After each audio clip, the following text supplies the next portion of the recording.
All right, everybody who's jumping in, we're going to wait another few minutes for everybody to kind of jump on and join us. So I Yeah. know there's a few of you right now. Welcome, welcome, welcome.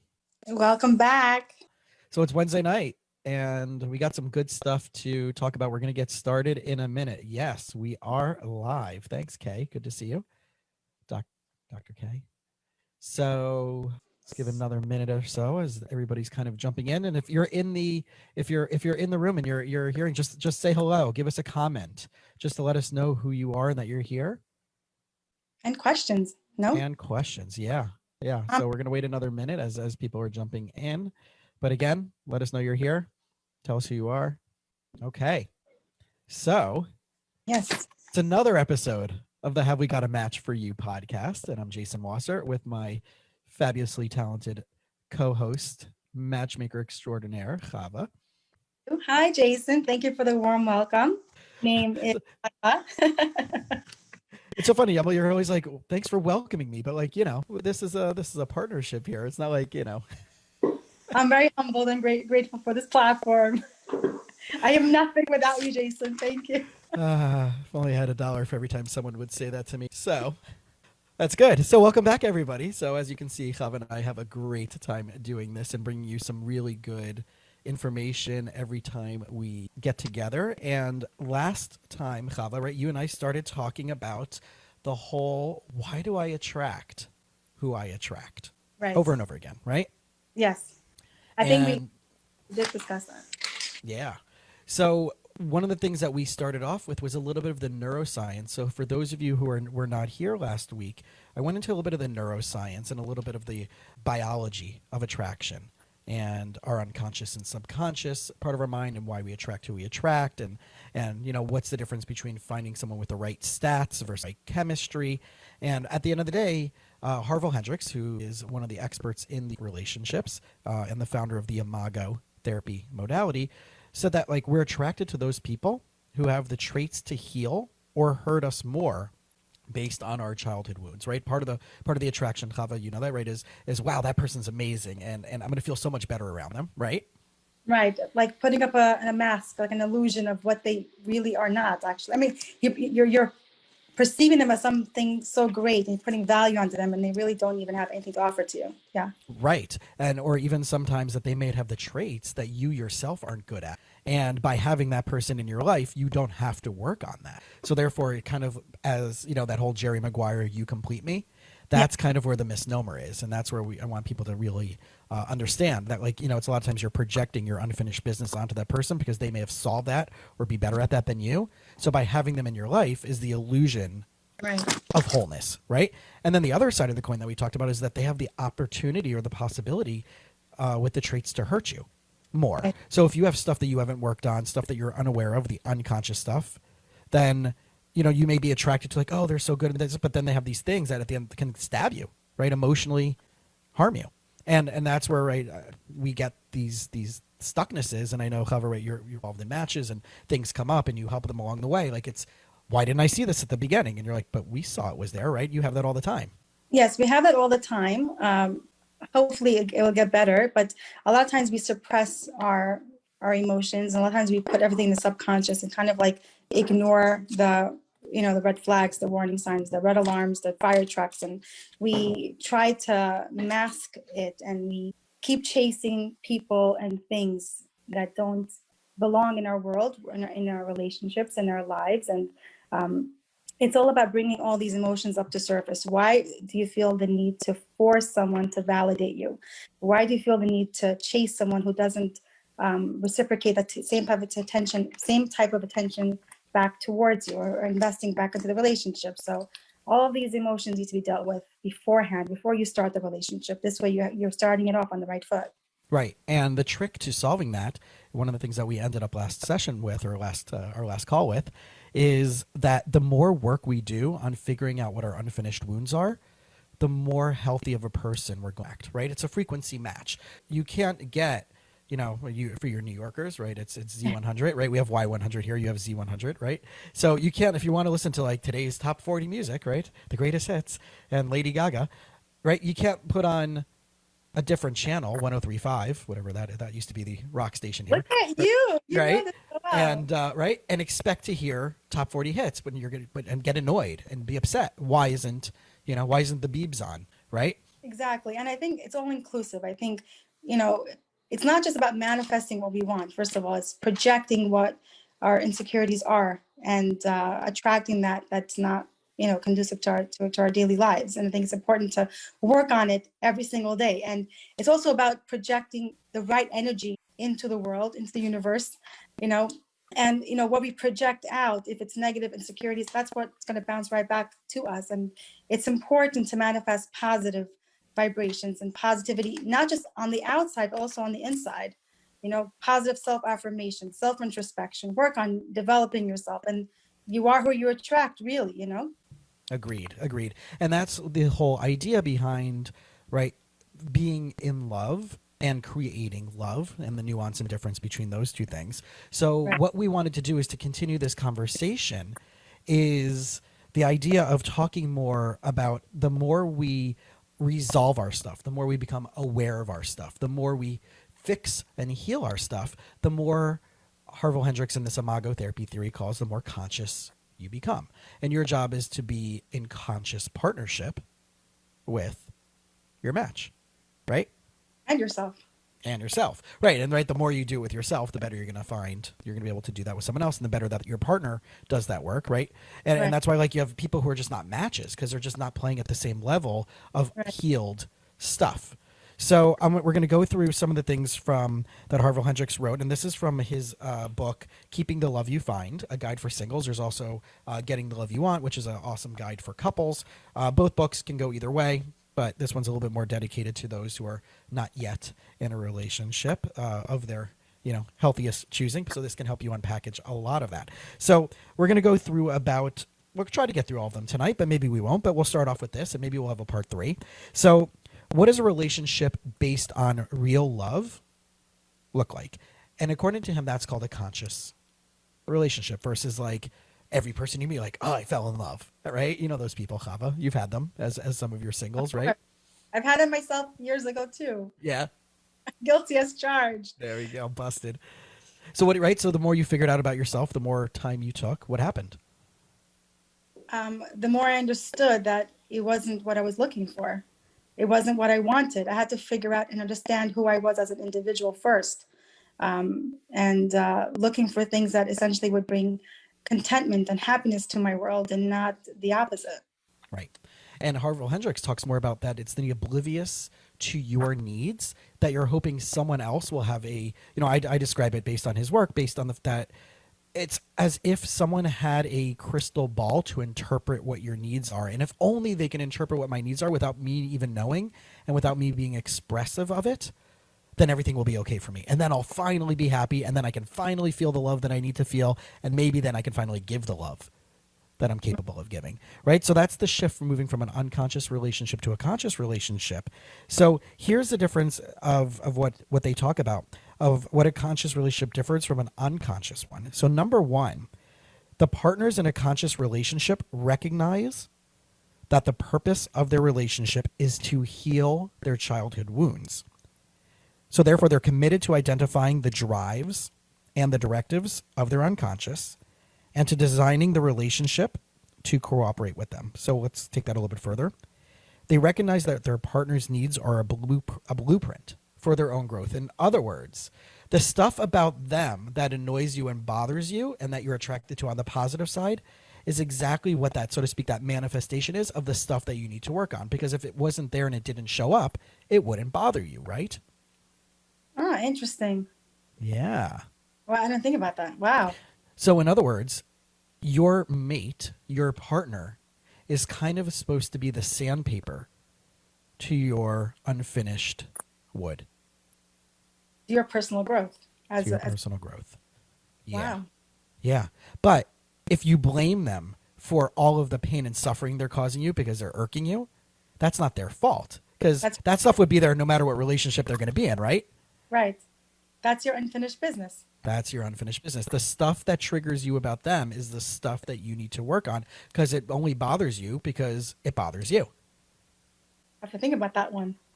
So when you walk around the world, let's take it to a practical day-to-day application, stuff that's going on, especially right now, we're in the middle of a pandemic, we're a very conflictual political season. The stuff that bothers someone about the other side, there's some level of that theme that you have to deal with, whether it's micro to macro, macro to micro, right? There's something about that theme that's going on for you. Now, it may not be like about politics and it may not be about the pandemic, but it's about something else relative to that theme. So if everybody's listening, and so Chava, you'll pick something maybe, and I'll pick something and I'll share, right? Pick a theme that you know that when you see it show up, it just irks you. So for me, I remember one time I was on a date, and we're at a restaurant, and this family was over a few tables away, and I saw them get up, and they had like 4 plates of touch, and it killed me. Like, it took everything in my restraint to get up and like knock over and take the sushi. I'm like, how can they waste all that food? That's like $50 worth of sushi, right? And it's like, that's insane, right? Right. So what is that supposed to reflect on you? So for me, coming from now third generation Holocaust survivor, being brought up that, right, everything can find a use and it should go to use and don't waste. Then seeing that it wasn't my dinner table, it wasn't my money, but it's like, Right. how can they waste that? It's perfectly good sushi. And at that point, like, as I was figuring out what that represented to me, Right. it was coming from a place of lack, right? What do I see in my life that I'll never have enough of, or that I'm worried I won't have enough of?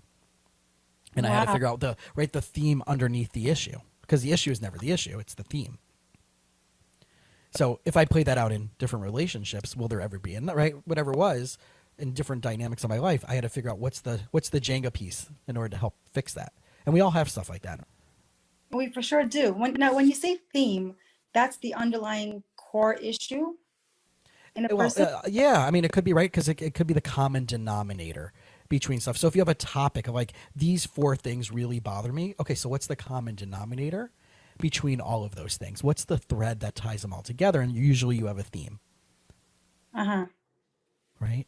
So I figured out that theme was like, can it be still used? Is it useful? Is it could it go to someone else? Could I have donated it? Right? Why didn't they donate it? Because I grew up, right, in youth group and synagogue stuff. Like, we did our food drives and we did our, right, doing stuff for the homeless. And so it's like, but all these people, like, how are they wasting that? Why are they so not caring about that?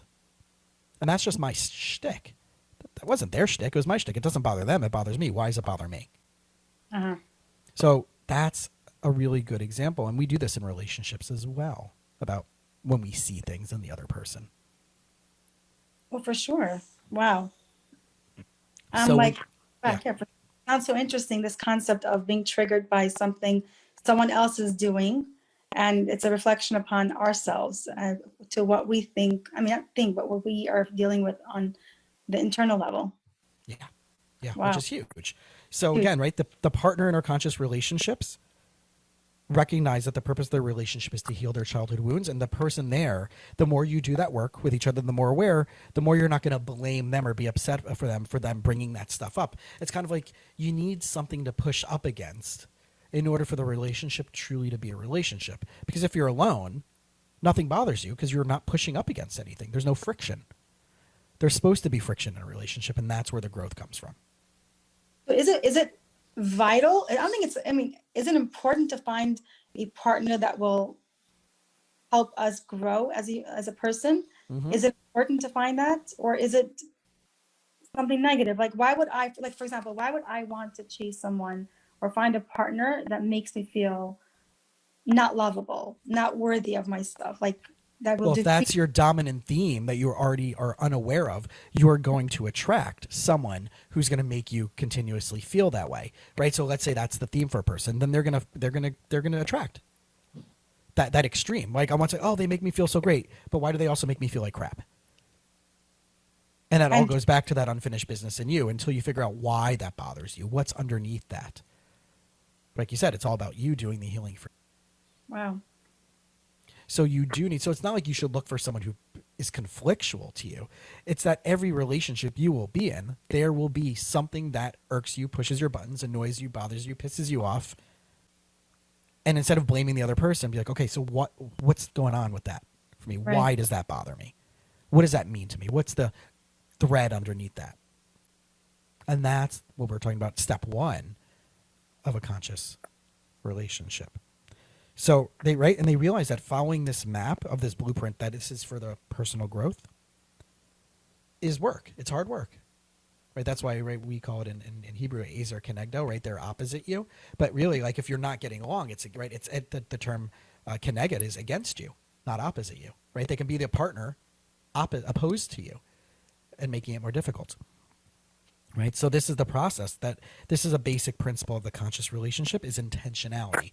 Do you realize this? Do you remember this? That when you are upset at your partner, when you're upset when you're dating, and that annoys you, what is it about? What am I believing about what I think I'm seeing?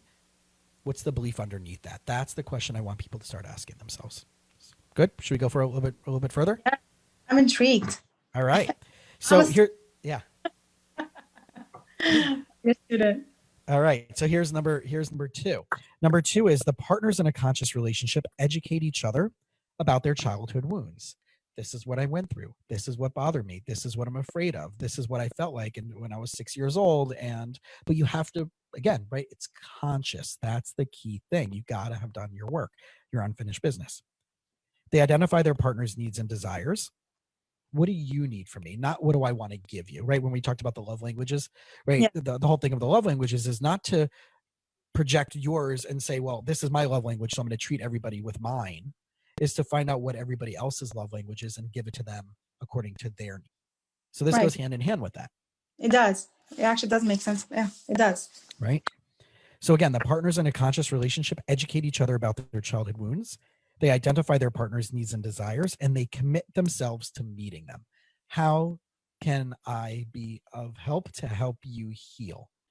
Right. So my question is, shouldn't these issues be spoken about prior to dating or prior to a committed relationship?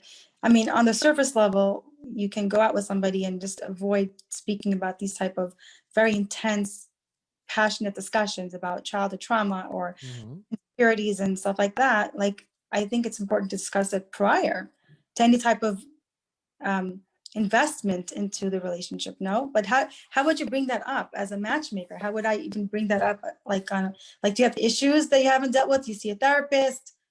Like, what do I say? Like, what do we say? Well, I mean, we can go from very simple to what's your belief about going to therapy? And that's right? like a blunt. Yeah. That's a very simple way into it, right? And I'm not saying first date, second date, but if it's something that you want to pursue and you're like, like, so when things get difficult in your life, who do you go to for resources and help? And if the person says like, no, well, I usually just handle it by myself. And you're like, oh, listen, I'm all about creating a dream team of people around me. And I go to a therapist and I support therapy and I'm totally open to going to therapy with a partner. And the person's like, and then they ask again, and what happens if you were in a relationship and you had issues? Oh, no, it's not anybody else's business. That's between us.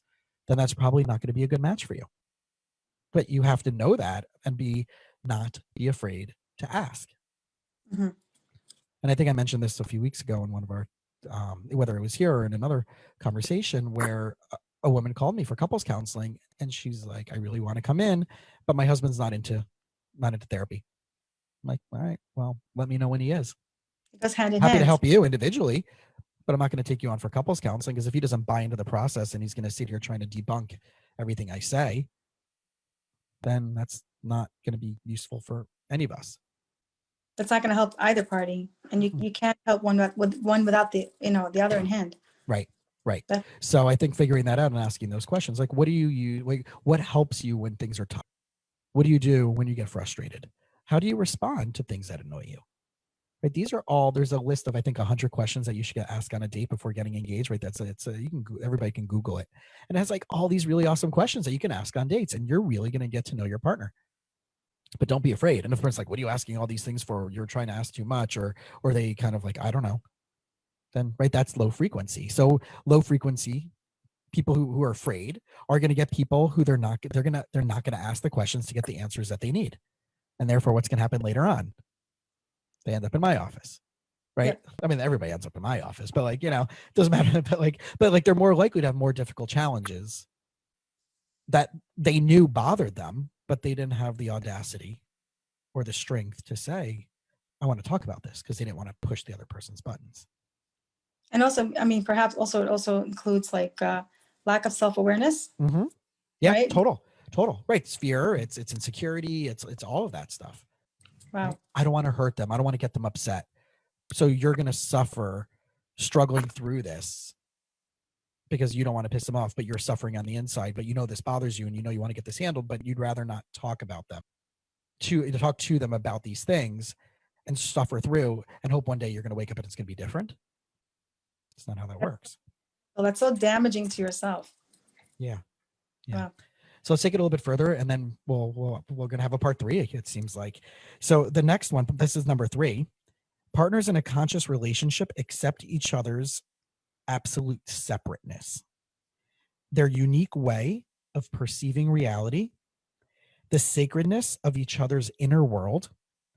They consider themselves. So this is tough for a lot of cultural backgrounds. Equal. And it's not separate but equal. It's not here's your role, here's my role. It's are we together proactively agreeing on our roles? That's going to work for both of us together in this specific relationship dynamic. Not I expect my wife to do this and I expect my husband to do this, and no matter what relationship or dating wet marriage I go into, I'm just going to blanketly expect it and never have that conversation with them, because they should know and they should understand that's just my community's thing, or that's just my thing. And, and I'm only going to date people who get that, even though I've never discussed it with them. How challenging is that to transition and transform your mindset or the way that you're brought up in your environment to something that needs to be beneficial to you? I'm sure it's hard. How would somebody start that process? Well, that's the personal development side of things that we're hoping and expecting people in our community to take upon themselves, because that's what makes the community of people who are connecting through this and through the Facebook group and to both of us and to other people in our circles, that we're hoping and expecting that y'all are going to be doing this type of work to figure this out. Lots of homework. This is not just we have this Amazon Prime mindset. We want things right now, yesterday morning. Why is it late? It should be here by 8:00. And all of this, I think, is hard work. This is every single day, investing into you, working on yourself, and it's challenging. You'll have some days where you're confident, you'll work on yourself. You'll have your bad days, good days and bad days. It's just part of human nature. But to keep on working on yourself and understanding that what's healthy and what's not healthy on a conscious level. Right. And also to help your partner, give them the opportunity, the space, the energy to work on themselves too, and not withhold their ability to continue working on themselves. That's the other side of the coin, right? It's that you're separate but equal. It doesn't mean we're separate but different, but we're equal but different. Well, I mean, at some level neurologically we are. But if you go into these relationships, well, I'm just right. If you're in a certain cultural community, you're like, well, I'm looking for someone who should get it automatically. Well, yeah, but not everybody's exact. Even in specific communities where there might be expectations and assumptions that everybody's so uniform or cookie cutter. Interesting. So that's that idea, right? The third one, that partners in a conscious relationship accept each other's absolute separateness. Again, their unique way of perceiving reality, their sacredness of each other's inner world, and they consider themselves equals. And they explore and mirror each other's worlds. How can I help you? How can you help me? How can I be of a vessel for you? How can I be of me to do to uplift you? How can I cheerlead you? How can you cheerlead me? Shouldn't there be like a healthy dose of that without enabling your partner? Mm-hmm. Like, where do you draw the line between enabling your partner and developing like codependency, like spoon feeding them, or just giving them just a chizuk, like the strength, like you can do this on your own. Like, how can I help you become stronger as an individual, and at the same time working together as a team? Like, where do you draw that line? Well, you kind of answered the question because you asked the question, where can I help you? And then that person who asked the question, where can I help you, has to agree and say, that sounds really great. I'm not the best person for that. Or that's really awesome. I can do that for you, and it's not going to be a detriment to me. So again, it goes back to asking the questions. Again, this is the difference, and it's so simple. It's binary. It's either a conscious relationship or it's an unconscious relationship. And the more you're bringing these questions to the surface, the more you're being an investigative journalist versus a judge, jury, and executioner, the more successful this relationship is going to be, right? So let's just review quickly the 3 things about a conscious relationship of the 7 we'll get more into next time. Is number 1, the partners in a conscious relationship recognize the purpose of their relationship is to heal childhood wounds. That's number 1. That's the first step of intentionality. Number 2, based on all that, they educate each other. And then they find a way to ask and connect, like you were just saying, what can I do to help you? What can I do to make sure I don't push your buttons? And if I do push your buttons, what am I going to probably see you do? What's the best way to respond to that? I did that with one of my couples the other day. And the husband said, when my wife does this, this, and this, I hate it. And the first line of defense probably would have been like, well, get her to stop doing that, right? Easy, right? Easy. But that doesn't solve the problem. Right. The problem is in what is it about that what does that represent to you? And how can you get neutral about that? Because that's probably not even what it means. You're just interpreting it as such. 100%. Right. So that's 2. And then 3 is that partners in a conscious relationship accept each other as true, separate, but equal partners. And that where the dialogue is part of the main part of the communication, which leads you back to that. So we're getting deeper on Wow. this. This is an intense session. Wow. I'm just sitting back and just like listening and learning, actually. Thank you for the class. Sure. So glad to be of service. So so as we reconnect, so for those of you who haven't yet followed us on Instagram, please do so. It's Have We Got a Match for You? And Chava, your personal Instagram is Chava Shaulov, and I'm Chava Shaulov on Facebook as well. There you go. And you can also check out my other podcast called You Winning Life. It blends together psychology, natural and alternative wellness, spirituality, and entrepreneurship are the 4 pillars, I believe, that help contribute to being the most successful and empowered. It's called You Winning Life. And on Instagram, it's the same thing. You can check that out. And until we see you guys again, and we'll continue with part 3 of why do I attract who I attract. So see you guys all soon. Yes. Thank you so much for joining us. Have a good night.